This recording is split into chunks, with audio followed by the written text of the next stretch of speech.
예수님의 이동에 대해 관심을 보이고 있는데요. 예수님의 사역이 갈릴리에서 예루살렘으로 이동하는 것을 강조합니다. 그래서 누가복음의 내용을 예루살렘을 향해 나아가는 예수님의 이야기다, 이렇게 표현하는 이들도 있습니다. 9장 51절의 말씀을 보시면 예수께서 승천하실 기약이 차감해 예루살렘을 향하여 올라가기로 굳게 결심하시고, 또한 13장 22절의 말씀을 보시면 예수께서 각 성 각 마을로 다니사 가르치시며 예루살렘으로 여행하시더니, 예수님께서 실제적으로 예루살렘을 향해서 나아간 것은 바로 오늘 본문부터 시작이다, 이렇게 보시면 됩니다. 여기서 우리는 누가의 의도를 잘 알아야 됩니다. 누가는 단순히 예수님의 이 예루살렘을 향한 걸음이 단순한 지리적 이동이 아니라 구속사의 성취를 향하여 이동하는, 예수님의 구속사의 성취를 향하여 이동하는 발걸음임을 분명하게 밝히고 있습니다. 즉, 이 걸음에 예수님께서 걸어가신 이 모든 걸음걸이에는 구속사, 중요한 영적인 의미를 가지고 있습니다. 그러니 오늘 본문도 우리가 자세히 살펴봐야 됩니다. 오늘 본문을 우리가 어떠한 의미를 발견할 수가 있을까요? 우리에게 어떤 신앙적 교훈을 우리가 찾을 수가 있을까요? 이러한 이해 속에서 오늘 본문을 보시면 23절의 말씀을 보면 주여 구원을 받는 자가 적으니까, 예루살렘을 가는 중에 어느 한 사람이 등장하며 이와 같이 질문을 했습니다. 왜 이와 같은 질문을 했을까요? 22절의 말씀을 보면 예수님은 지금 각 성 각 마을로 다니면서 하나님의 말씀을 가르쳤고, 또한 말씀을 가르치면서 예루살렘을 향해서 나아가고 있었는데, 만일 질문하는 이 사람이 예수님과 함께 동행하면서 예수님의 말씀을 정확히 알고 있었다면 구원받는 자가 적습니까? 이 질문은 뜨끔없는 질문은 사실 아닙니다. 당연히 나올 만한 질문입니다. 왜냐하면 예수님께서 이전에 가르치신 것, 즉 돌아다니면서 각 여행을 하면서 가르치신 내용이 무엇입니까? 바로 심판을 가르치셨기 때문입니다. 우리가 지난주에 살펴보았던 13장 1절부터 5절까지의 말씀을 보면 예루살렘에서 일어난 두 사건과 관련해 회개하지 않으며 너희가 다 죽을 것이다 라고 예수님께서 말씀을 하셨지요. 5절의 말씀을 보면 너희에게 이르노니, 아니라 너희도 만일 회개하지 아니하면 다 이와 같이 망하리라. 무엇입니까? 회개하지 않으면 너희도 죽는다라는 그러한 의미를 가지고 있습니다. 그리고 우리가 잠깐 건너뛰었지만 다음 본문을 살펴보면 포도원의 비유에서 무화과 나무를 찍어내는 무서운 심판을 예수님께서 말씀하시고, 또한 안식일 사건과 겨자씨와 누룩씨 그 사건 또한, 그 비유 또한 예수님께서 말씀을 쭉 이어 나가십니다. 특별히 안식일 사건에는 국류를 외면하는 자들을 향한 경고성 메시지를 예수님께서 분명하게 선포를 하셨는데요. 어떤 점에서 예수님은 심판과 함께 구원의 메시지를 함께 선포하셨습니다. 그런데도 불구하고 많은 이들은 예수님의 이 구원의 메시지에 대해서는 크게 반응하지 않았습니다. 그러니 당연히 이렇게 질문할 수밖에 없는 것이죠. 구원받는 자가 적습니까? 하지만 단지 궁금해서 이렇게 물어본 것은 아닐 것입니다. 많은 학자들은 이 사람이 지금 예수님께 나와서 질문하고 있는 이 사람이 유대인일 것이다라고 추측합니다.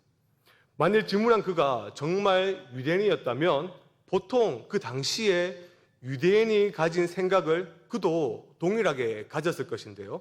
어떤 생각이냐면 몇몇의 이단이나 정말 끔찍한 범죄자들 외에 모든 유대인들, 모든 이스라엘 백성들은 하나님 나라 백성에 포함된다라는 사실입니다. 유대인은 아브람과 이삭 그리고 야곱의 자손으로서 기본적인 자격을 충분히 갖추고 있다라고 그렇게 믿고 있었습니다. 이런 질문에 우리 예수님께서는 어떻게 대답을 하십니까? 24절의 말씀이죠. 24절의 말씀을 보면 좁은 문으로 들어가기를 힘쓰라. 내가 너에게 이르노니 들어가기를 구하여도 못하는 자가 많으니라. 그는 구원받는 자가 적습니까? 라는 이 질문에 예수님은 곧이곧대로 바로 답하지 않으십니다. 생뚱맞지만 어떻게 대답하셨습니까? 좁은 문으로 들어가라. 그리고 힘쓰라. 이렇게 이야기를 하고 있습니다. 언뜻 보기에는 생뚱맞는 예수님의 대답입니다. 동문서답과 같기도 합니다. 예수님의 이러한 답변이 과연 틀린 답변일 것일까요? 그렇지 않습니다. 사실 애초에 질문이 잘못된 것입니다. 중요한 것은 구원받는 사람의 수가 아니라, 그 숫자가 아니라 그들이 구원받는 것입니다. 숫자가 아니라 바로 질문한 그가 구원을 받는 것입니다. 앞에서 제가 언급했거니와 유대인들, 그들은 당연히 자신들은 구원을 받을 것이다라고 착각하고 있었습니다. 하지만 그것이 착각일 수 있음을 예수님은 분명하게 알려주고 계신 것이죠. 그러니 예수님의 이러한 24절의 말씀은 구원받는 수가 많은지 궁금해하지 말고 너희들이 구원받기 위해 힘쓰라라고 말씀하는 것과 같습니다. 마치 이와 같습니다. 침몰하는 배가 있습니다. 침몰하는 그 배에 예수님이 구원하러 오셨는데 구조를 받아야 할 사람이 예수님을 보고 얼마나 이 배에서 많은 숫자가 구조를 받겠습니까? 라고 물어보는 것이죠. 그 사람에게 예수님은 어떻게 대답하십니까? 그런 거 중요하지 않다. 네가 지금 당장 여기서 빠져나가는 것이 먼저다라고 말씀하시는 것입니다. 그런데 예수님께서 충격적인 말씀을 이어가시는데요. 좁은 문에 들어가기를 구하여도 들어가지 못한다는 것입니다. 들어가지 못한다. 구하여도라고 번역된 기본형 이 헬라어 제테오는 우리가 잘 아는 구하여도 무엇입니까? 기도로서 하나님께 무언가를 요청하는 그러한 의미가 아닙니다. 이는 개인적인 노력을 의미합니다. 개인적인 노력. 그럼 어떠한 노력일까요? 여기서 우리가 여러분 유념해야 할 것이 있습니다. 23절 하반절에 예수님의 대답이 그가 아닌 그들에게 전해지고 있는데요. 다시 말해 예수님께 질문한 이 사람은 바로 무리들의 대표로서 질문을 했다라고 볼 수가 있는 것이죠. 그렇다면 여기서 그 무리들은 누구일까요? 그렇습니다. 바로 유대인들입니다. 그들은 장로들의 전통, 우리가 아는 유전이나 율법에 열심을 내던 자들이었습니다. 전통과 율법을 지키고자 온갖 노력을 다했던 이들이 누굽니까? 유대인들입니다. 과연 그들은 구원의 문에 들어갈 수가 있을까요? 이어지는 25절부터 27절의 내용을 통해 예수님은 설명하시는데요. 25절부터 27절의 말씀을 새 한글 성경을 보면 이와 같습니다. 앞에 자막을 보시고 제가 읽어드리겠습니다. 집주인이 일어나 문을 닫아 걸면 그때부터는 여러분이 밖에 서서 문을 두드리기 시작할 겁니다. 그러면서 말할 겁니다. 주인님, 저희에게 열어주십시오. 집주인이 여러분들에게 대답할 겁니다. 나는 당신들이 어디서 왔는지 알지 못하오. 그때 여러분들이 이렇게 말을 꺼낼 겁니다. 저희가 주인님 앞에서 먹고 마셨습니다. 저희의 큰 길거리에서 주님이 가르치셨습니다. 집주인이 여러분들에게 말할 겁니다. 당신들 어디서 왔는지 나는 알지 못하오. 나한테서 물러서시오. 불의를 저지른 당신들 모두. 여기서 집은 무엇을 상징할까요? 바로 하나님 나라를 상징합니다. 현재 그 안에는 잔치가 막 벌어지고 있는 상태입니다. 하나님 나라에 들어가는 문, 즉 구원의 문은 오늘 본문에 보면 하나밖에 없죠. 게다가 이 문은 좁습니다. 좁아서 들어가기가 매우 힘듭니다. 그래서 많은 사람이 이 문으로 들어가려고 해도 들어가지 못한다라고 예수님은 말씀하고 있지요. 그리고 이 문은 곧 닫힐 것이고 한 번 닫히면 다시는 열리지 않는 그러한 문입니다. 따라서 열려있는 동안에는 들어가기 위해 최대한 온갖 노력을 다 해야 됩니다. 그렇다면 누가 이 문에 들어갈 수가 있을까요? 유대인들에게 이 문은 자신들에게는 자동문과 같은 그러한 문일까요? 이어지는 내용들을 볼까요? 집 주인이 문을 닫자 사람들이 문을 두드리며 소리칩니다. 주인님, 저희에게 열어 주십시오. 그러자 집 주인이 어떻게 대답을 했습니까? 너희가 어디에서 온 자인지 알지 못하노라. 여기서 우리는 중요한 교훈을 한 가지 먼저 발견할 수 있습니다. 문 안으로 들어갈 수 있는 사람의 그 결정권은 누구에게 있습니까? 집 주인에게 있다라는 것입니다. 주인이 입장을 결정하는 기준, 키를 가지고 있다라는 말이죠. 이 사실은 우리와 구원을 이해하는 데 있어서 굉장히 중요합니다. 교회 역사 속에서 많은 교사들이 구원이 우리가 천국 가는 것, 하나님 나라에 들어가는 것, 그것이 우리의 노력에 달려있다, 그렇게 가르쳤습니다. 하지만 오늘 본문은 그것이 아님을 명확하게 알려주고 있습니다. 여러분들, 구원은 우리에게 달려있지 않습니다. 구원은 우리에게서부터 시작하지 않습니다. 오직 하나님의 주권적인 은혜로 우리는 구원에 이르게 됩니다. 이를 우리가 오직 은혜다라고 말합니다. 오직 은혜 이 교리는 종교개혁 때 강조된 핵심 교리 중 하나로 인간의 어떠한 행위나 공로 없이 오직 하나님의 은혜로 말미암아 구원을 받는다라는 가르침이죠. 구원에는 인간의 의지가 아닌 하나님의 주권적인 은혜가 절대적이라는 것을 강조합니다. 하나님의 은혜가 아니면 인간의 자신의 어떠한 종교적 열심과 의지로 절대 복음을 믿을 수도 받아들일 수도 없습니다. 구원은 다시금 말씀드리지만 우리에게서 출발하지 않습니다. 우리의 공로나 노력과 열심과 정성이 구원에 이르게 하는 것이 아닙니다. 오직 그리스도의 공로만으로 충분합니다.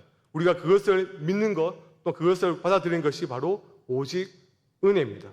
그리고 이 은혜는 우리가 거절할 수 있는 것이 아닙니다. 그래서 이것을 불가항력적 은혜다라고 표현합니다. 그래서 마틴 로디언스 목사님은 로마서 강해에서 이렇게 표현하는데요. 은혜는 불가항력적이다.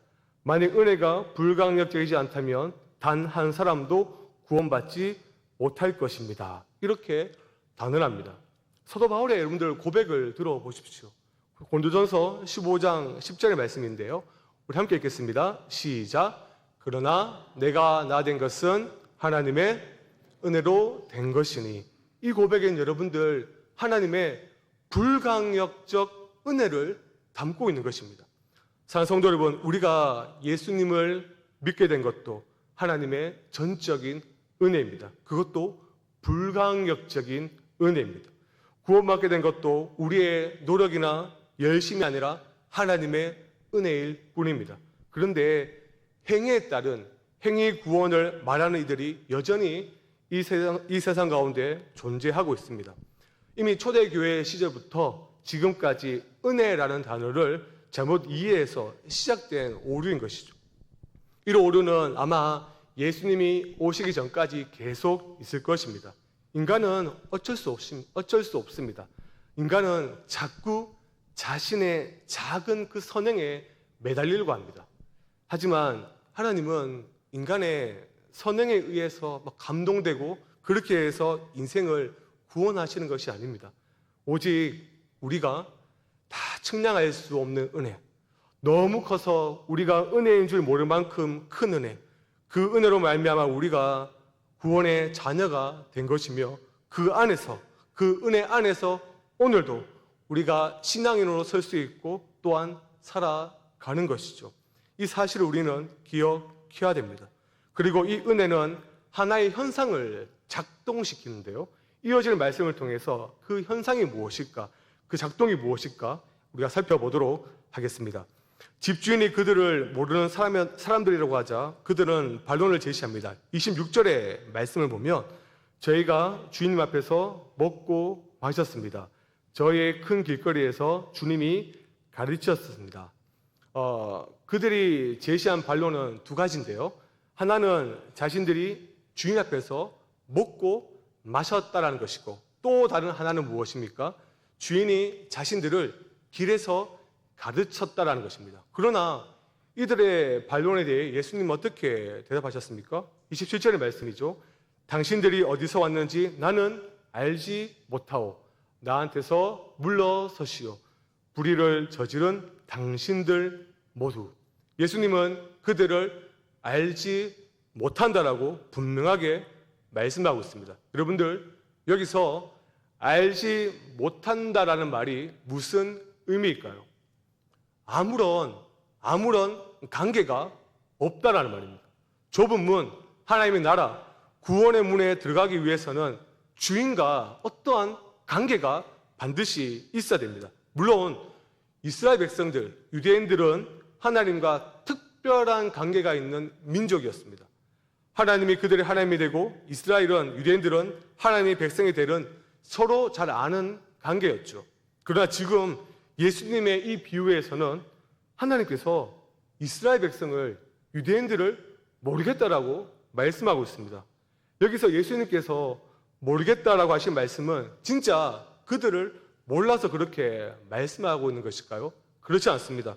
예수님의 말씀의 이 의미는 혈통이 그의 구원을 보장해 주지 않는다라는 것입니다. 그들이 진정 주님과 올바른 관계를 맺고 있는가? 주님과 올바른 관계를 맺고 있는 것이 사랑하는 성도 여러분, 구원에 이르는 길입니다. 바로 구원의 문에 들어갈 수 있는 유일한 길입니다. 질문한 유대인들 혹은 이 무리들은 내가 지금 주님과 함께 따라다니며 먹고 마시고 길에서 가르치는 것을 다 들었으니 뭐 이 정도면 친분 있는 것이 아닌가, 그러한 생각을 했을 수도 있죠. 그러나 주님은 그런 친분을 지금 절대 인정하지 않고 있습니다. 그것이 중요합니다. 마태복음 7장의 말씀을 보면 산상수훈이 등장하죠. 오늘 본문과 굉장히 유사한 내용이 등장합니다. 예수님은 마태복음 7장 13절 상반절에 좁은 문으로 들어가라라고 말씀하시고 나서 마태복음 7장 21절의 말씀인데요. 제가 읽어드리겠습니다. 나더러 주여 주여 하는 자마다 천국에 들어가는 것이 아니라 다만 하늘에 계신 내 아버지 뜻대로 행하는 자라야 들어가리라. 외적으로 얼마나 예수님 주변에서 서성거렸는지, 얼쩡거렸는지 그것은 여러분들 전혀 중요하지 않습니다. 예수님 주변에서 얼쩡거려봤자 아무런 관계가 없는 자요, 즉 행악하는 자로 주인은 그에게서 어떻게 얘기하겠습니까? 나를 떠나가라라고 그렇게 쫓아낼 뿐입니다. 다시금 강조합니다. 율법의 전통과 유전을 얼마나 지켰는가가 그의 구원을, 즉 유대인의 그 구원을 보장하지 않습니다. 그리스도와의 올바른 관계, 그리고 그 관계에 근거한 신앙적 태도가 구원을 보장합니다. 구원은 여러분들 하나님과 관련된 어떠한 종교 활동이 아닙니다. 구원은 유일하신 참 하나님과 그가 보내신 자 누굽니까? 예수 그리스도를 아는 것입니다.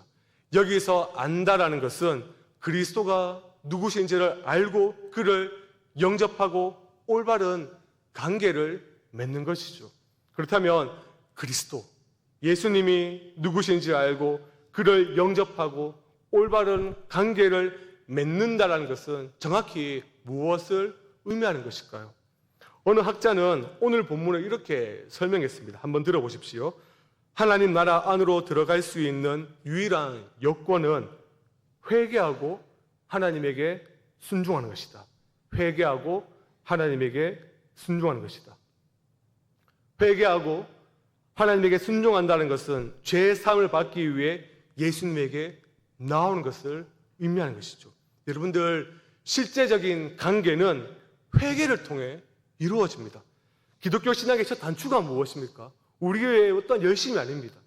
회개를 통해 그리스도와의 실제적인 관계가 바로 회개를 통해서 이루어진다는 것입니다. 그리스도를 안다라는 것은 어떠한 지적인 차원을 얘기하는 것이 아니라 그의 예수 그리스도를 전인격적으로 받아들일 때 반드시 일어나는 일이 무엇입니까? 회개입니다.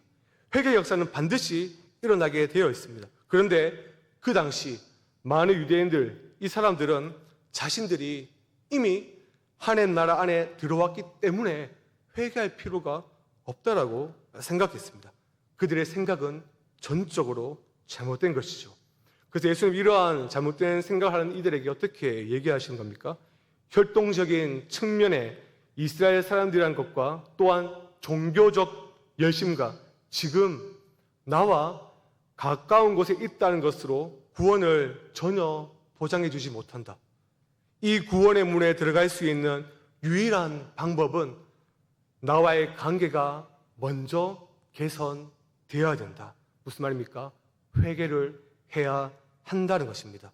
유대인들은 하나님의 말씀을 들었지만 반응하지 않았습니다. 회개의 반응이 없었다라는 말이죠. 예수님은 본문을 쭉 이어가시는데요. 이 문을 통과한 사람과 문 밖에 있는 사람들을 이제 쭉 설명하십니다. 이 내용이 28절부터 30절에 등장하는데요. 유대인들 청중이 듣기에는 참으로 충격적인 이야기입니다.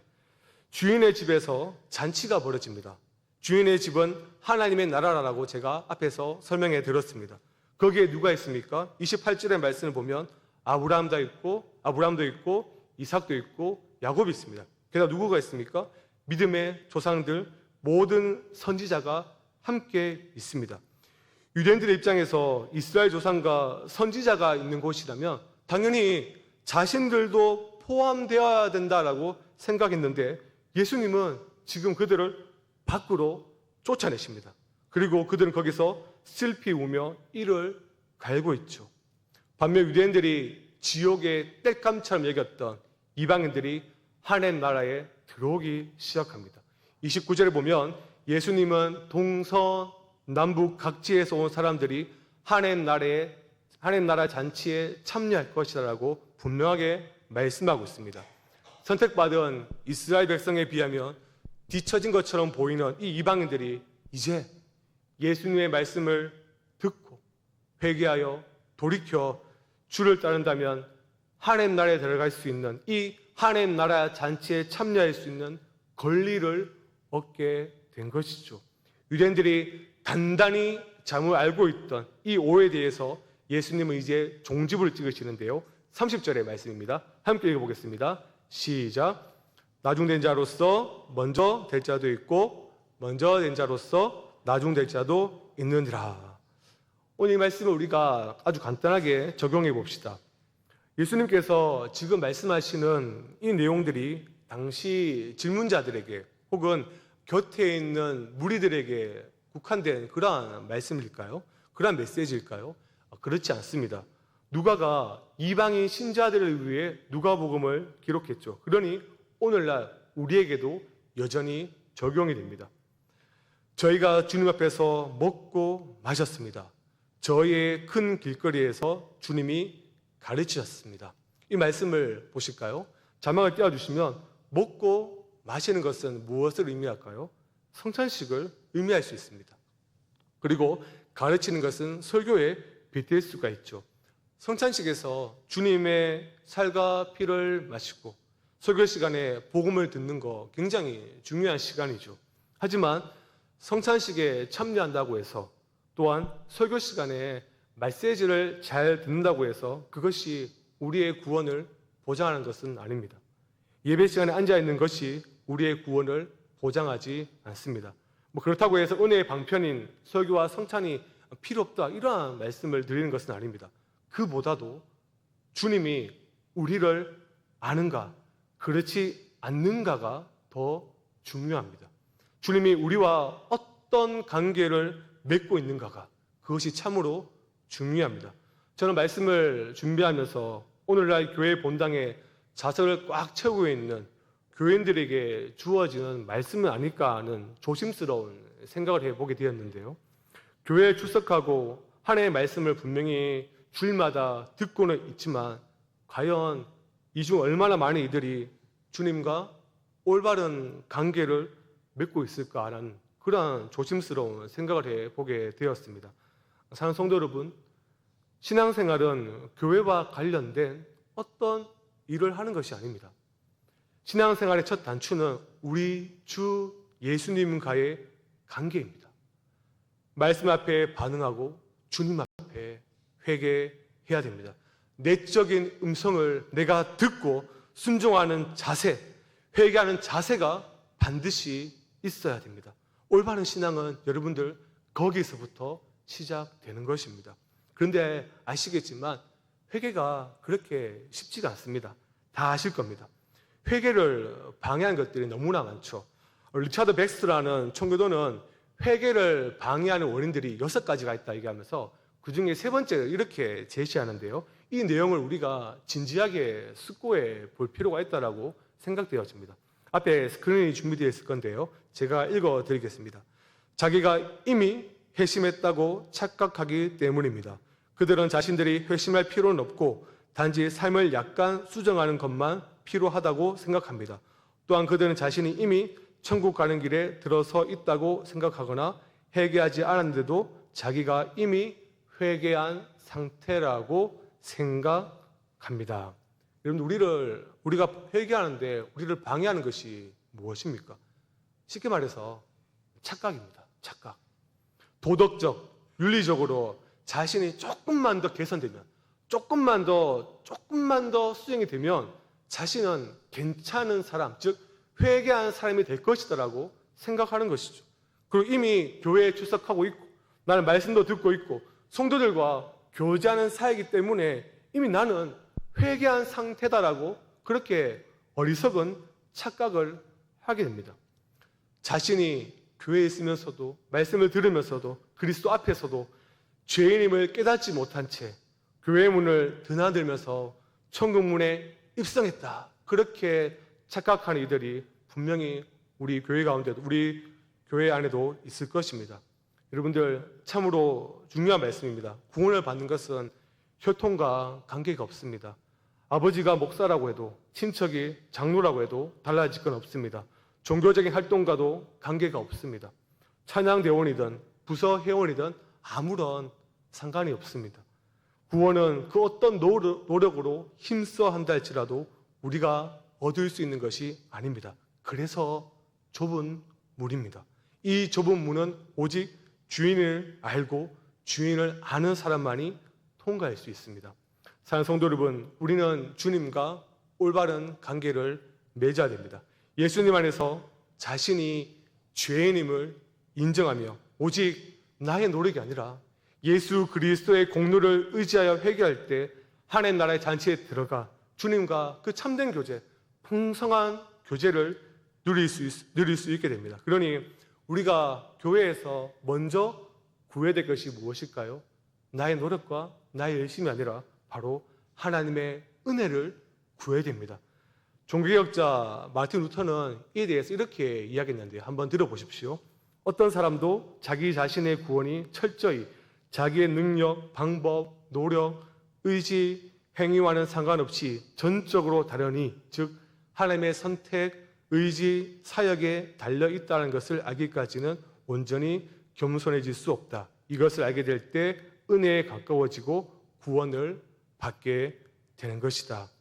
여러분들, 은혜가 주어질 때 내 실체를, 내 자아를 정확하게 깨닫고 그리스도께서, 우리 예수님께서 십자가에서 성취하신 그 구속사역을 믿게 되는 것입니다. 앞에서 제가 은혜는 반드시 하나의 작동을 일으킨다라고 말씀해 드렸습니다. 그 작동이 무엇입니까? 이제 대부분 다 답을 알 겁니다. 회개입니다. 회개는 내가 하는 것이 아닙니다. 은혜로 되는 것입니다. 은혜를 간구하십시오. 여러분, 그 은혜와 믿음이 선물로 주어진 자는 좁은 문을 들어갈 수 있습니다. 아직 문이 활짝 열려 있습니다. 오늘 이 밤에 은혜와 믿음을 구합시다. 그리하여 오늘 이 밤에 예수님께서 내가 너를 안다, 이 음성을 듣는 저와 여러분들 되기를 주님의 이름으로 간절히 축원합니다.